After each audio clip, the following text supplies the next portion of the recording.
Now, look, I must admit, during Trump's first term, when there was all this chatter about, I don't think he's going to leave office if he loses, I was very, very skeptical of the people saying that. The people saying, it was like, Hillary Clinton was saying that, and I was like, that seems like a stretch. He'll probably leave if he loses.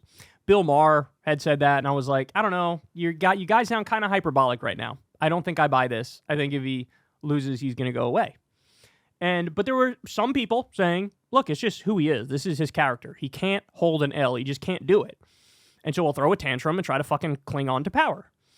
And look, with time, what we learned is my instinct was wrong.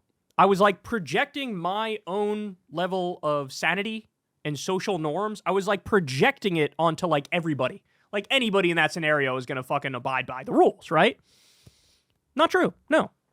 Trump orchestrated the fake electors slates, right? That was a crime. We had January 6th.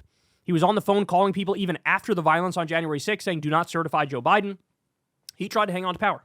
He tried to stay in there. He tried to do an insurrection. It just is what it is, right? So the harshest critics at the time were right. It's kind of ironic because now Bill Maher is hopping on the Trump train because he's a little fucking sycophantic cuck and he's trying to be popular and ride the wave, right? But at the time, he was right. I was wrong. He was right. I was wrong. Hillary Clinton was right, right? I mean, it's that simple. I can own up to when I was wrong about something.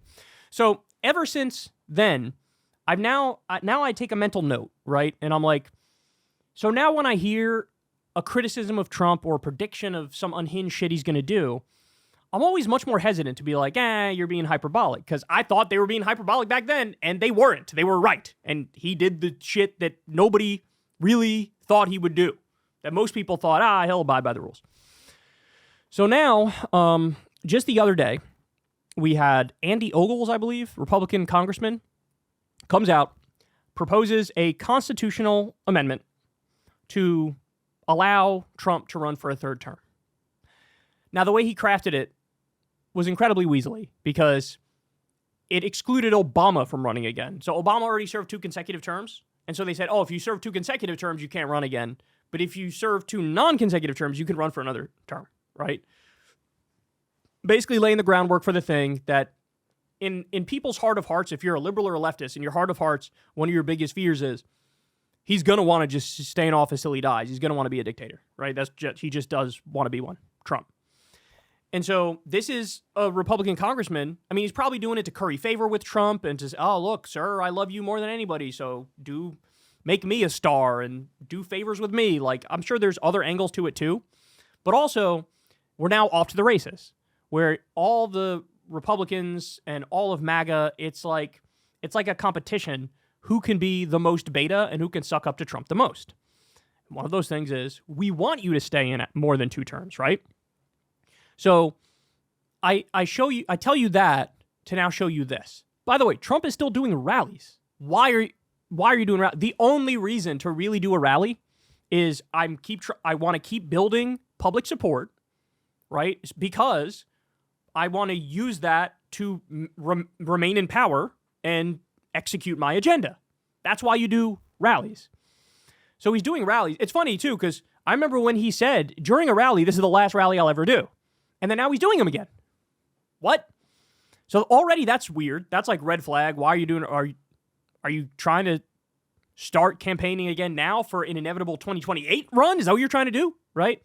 But he also said this. You ready? It will be the greatest honor of my life to serve not once, but twice, or 3 times, or 4 times now. Now, to be fair, he goes on to say, no, I'm kidding.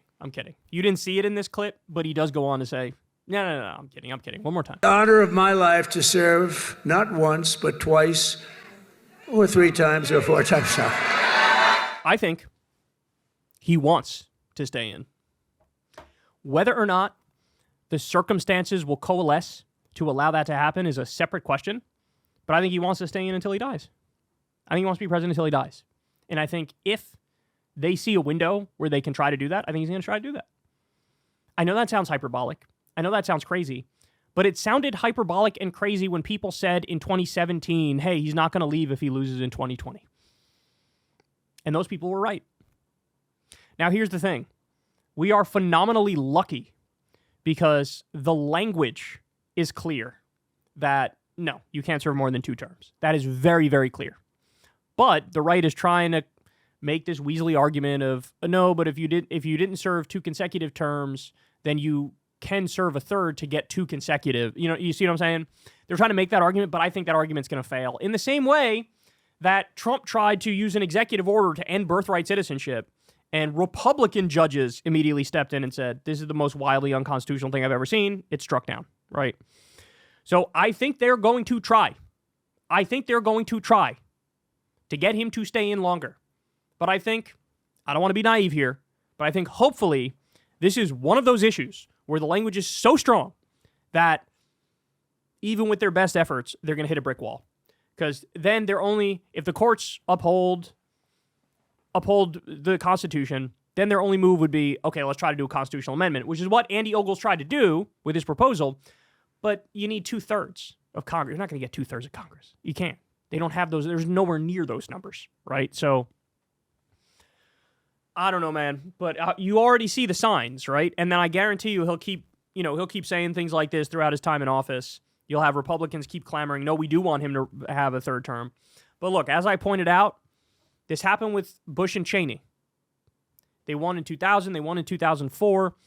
And you saw, Cheney and Bush bumper stickers all over the place and stuff. By the end of his 2nd term, you couldn't find a Cheney or Bush bumper sticker anywhere in America. Nowhere. Cheney's approval rating went all the way down to 22%. Bush was at about 28%. You had 2 illegal wars and an economic crash. And everybody's like, who, me? I don't even know. I hate Bush and Cheney. Everybody turned into that. At some point, that's going to happen with Trump and MAGA. At some point, everybody will pretend they never supported him. That's what's going to... I know it feels like that's impossible now. Just wait. Just wait. Hear me now, quote me later. That's what's going to happen. So, they're flirting with it. They are flirting with it. He's not kidding. He would like to stay in there much longer. That when you're that much of a vapid black hole and all you have is ego and narcissism and bitterness that you coast off of, this is the sort of shit you think about. And he is. All right, guys. That's the show. Love y'all very much. Everybody, please subscribe to the channel. Deeply appreciate that. Thank you to everybody who supports this show on Patreon or tips with that thanks button on YouTube, as per usual. Also, if you'd like to sign up to see the full Crystal Kyle and Friends episodes, you can on Substack. You can sign up for free, and you get the full audio version. Or you could sign up and pay $5 a month to get the full video version of every show, and you get it a day early before everybody else. Usually it drops on Fridays. But thank you all for supporting the show. As always, thank you for subscribing. Deeply appreciate it. I'll see you all back here tomorrow, same time, same place, as always. Hey, y'all, do me a favor and like and subscribe. It helps out big time in the algorithm. Click the bell as well for notifications when videos drop, and watch that video on screen right now. You know you want to.